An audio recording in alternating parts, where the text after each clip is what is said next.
That's a good cannoli. Everyone goes to Palermo or Taormina, but Western Sicily, that's where we found the crunchiest cannoli from the mountains, pastries made by nuns, and one of the most beautiful towns we've ever seen. This is a side of Sicily most people never see, and we're here to change that. Today we're continuing our Sicilian foodie road trip through the West, starting with two tiny towns famous for cannoli, then heading to the medieval streets of Erice and the ceramic hill town of Caltagirone. We're showing you exactly what to eat and where to find it so you don't waste a single bite.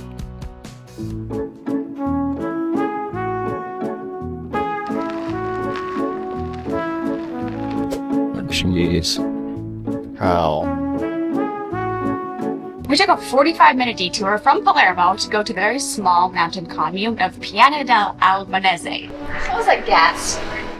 Any Sicilian is going to tell you this is where to get the best cannoli in all of the island. It's a very small settlement settled by Albania, hence the name, and we are at Giorgio Clesceri Pasticceria, where we met Giorgio himself, who makes some of the best cannolo in all of the city, apparently. One thing that makes cannoli so good in Sicily is they actually use goat milk ricotta, which is different than other parts, but there is seasons. You want to go when it's cold because that's when the goats have the best grass and they make the best milk. That's why you don't really see Sicilians eating cannoli in the summer. They eat granita because it's not the best season.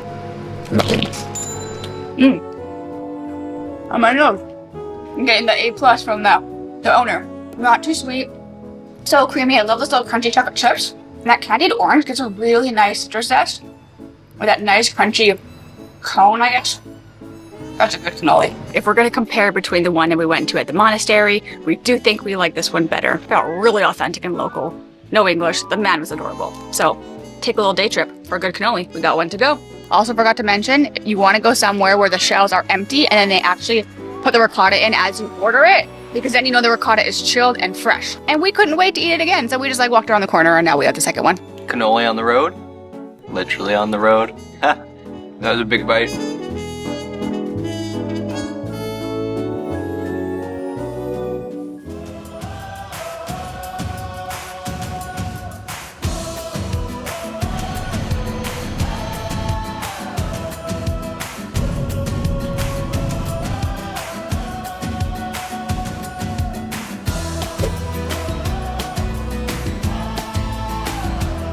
To our private parking. After the walk, we just had up the hill and Erice. We need some carbs, so sandwich shop before the next sweet thing. Carbs have been procured.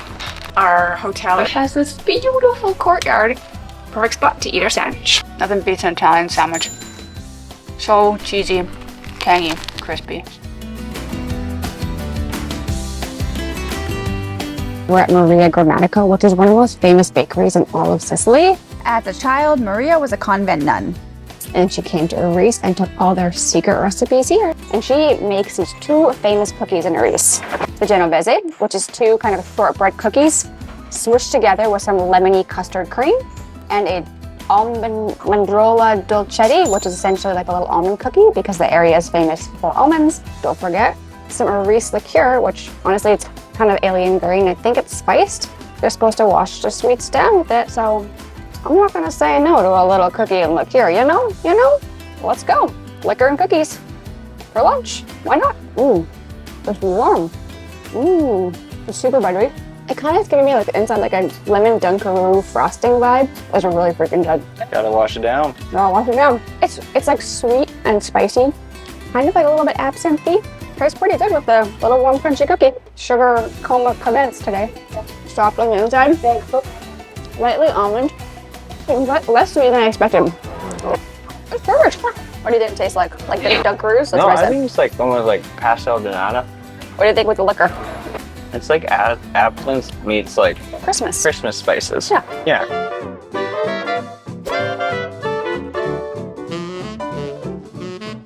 All right, what is your tuna verdict? Orange and tuna. Okay, orange tuna is actually really good. A little citrusy, a little vibrant, and the tuna is not as fishy here. It's really just fresh, a little arugula. Obviously some salty white wine because I'm basically Italian by this point.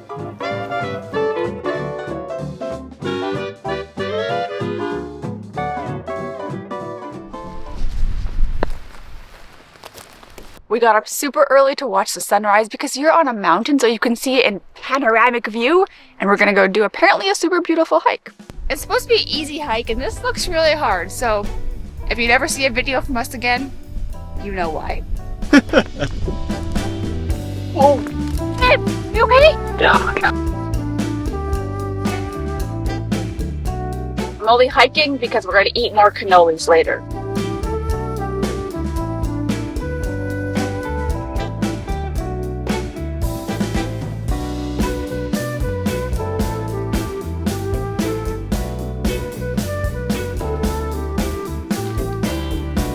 One more little new bakery try from Maria Grammatico for the road before we get more sweets because we're on vacation. It's cheese. You said it was chocolate and wine. No, ricotta. Huh? Yeah, I said it was ricotta. I thought it was chocolate and wine. I still like it. The trek begins. I don't want to. Don't make me do it.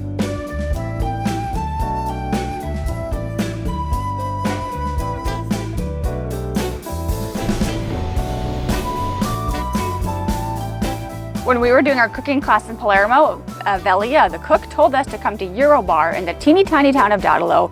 Very small little exit for the best cannoli. We read some reviews, people agreed, so because we love you, we want to give you the best recommendations. We're doing yet another cannoli stop to see where truly is the best. Let's go. Oh no, just one cannoli piece. It's stuffed. Well, the good sign was when we walked in and we didn't see any cannoli, which means you know that they have the shells in the back and they have the ricotta separate in the fridge to fill them. And it's stuffed. Looks like I see maybe some orange little pieces. Might be different than yesterday's. Check that out. It's a little sweeter than yesterday. I do miss the orange, but I like the chocolate chips. Nice crunchy little cannoli shell. I mean, and it's mega stuffed, so it's pretty darn good. We're on a cannoli mission. Side of the road cannoli feels so Italian.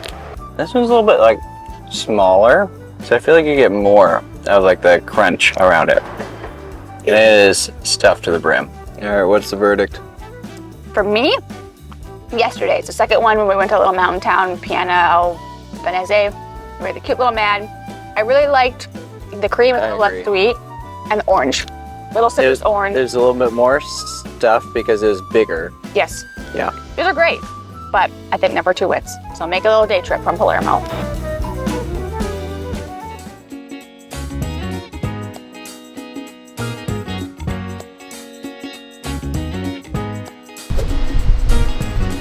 Welcome to the sea salt famous city of Trapani! For lunch, we arrived at Osteria La Bettolaccia, and they serve traditional Trapanese food. The Trapani region is, salty ocean, so it's really famous for its seafood, especially the tuna. So we're getting this kind of tuna tasting menu of tuna 4 different ways. There's some spicy, there's some salty, and a little bit of cheese, and some sweet to cleanse the palate, as our waitress told us. When you go to Trapani, you also have to get pesto trapanese on buccieri pasta, which is their traditional spiral noodles. And their pesto is a little bit different. It's made with tomatoes and almonds, since the area is famous for almonds, not basil and pine nuts. Super fresh. A really good almond. Very tasty, very simple. The pasta is perfectly al dente.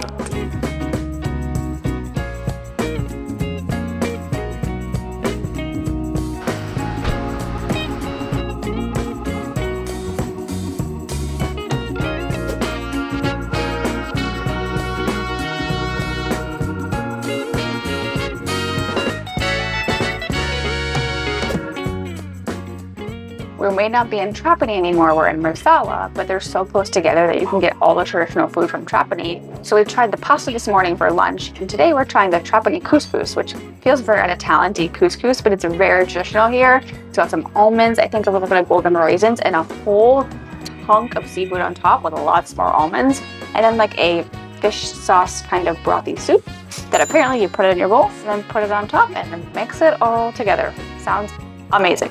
And because sometimes we should eat some protein instead of just eating cannolis all day long, we got a big plate of seafood. Hello, my name is Shrimpy. I am dead.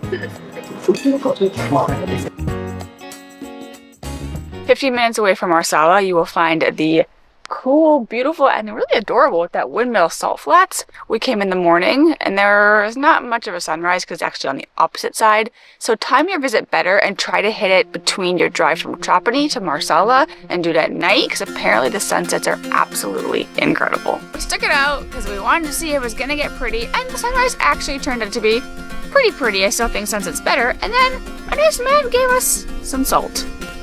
I do like salt. I travel with salt in my purse. Fun fact about me.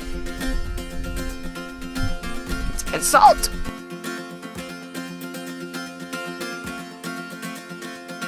Perfect terrace in this adorable B&B on the roof. Huge breakfast spread, homemade cake, which we basically already ate. Good fuel. Wrong way! No.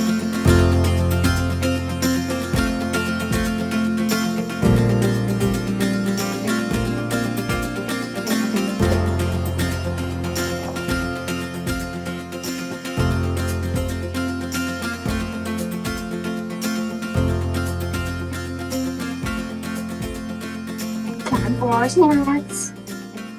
Found the most adorable little sandwich cheese board shop. It's so cute. It's so cute. And we're just chilling, ordering some wine. They just came over and gave us a plate of free pasta. I'm so bad at twirling. I know they say things taste better when they're free, so maybe that's, helping a little bit. I don't think so though. It's so simple. Or maybe some anchovies, sun-dried tomatoes, olives, cheese, salty, simple. Chef's kiss, especially with wine. And of course, we'll have to get a tagliare or a cutting board, lots of cheese, olives, meat, and it's very lively and very local and Italian in here. So creamy. Look at that.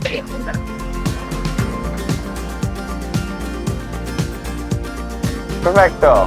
Caltagirone is kind of a hidden gem city in Sicily in the mountains. It's beautiful and it's known for its ceramics, and we're on the staircase of Santa Maria, which is kind of the iconic picture. It's steep and it's gorgeous.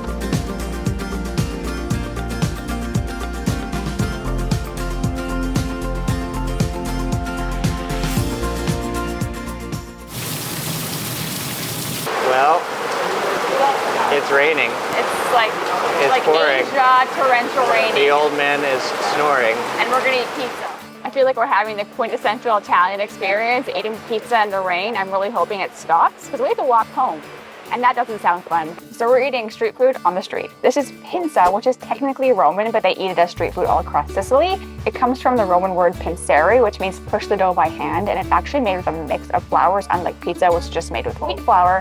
So it's supposed to be lighter, lower in gluten, and higher in protein, and really bubbly and crispy. We've got some Sicilian toppings, little anchovy, little fennel pesto, a little bit of ham, and some orange for a little Sicilian orange action.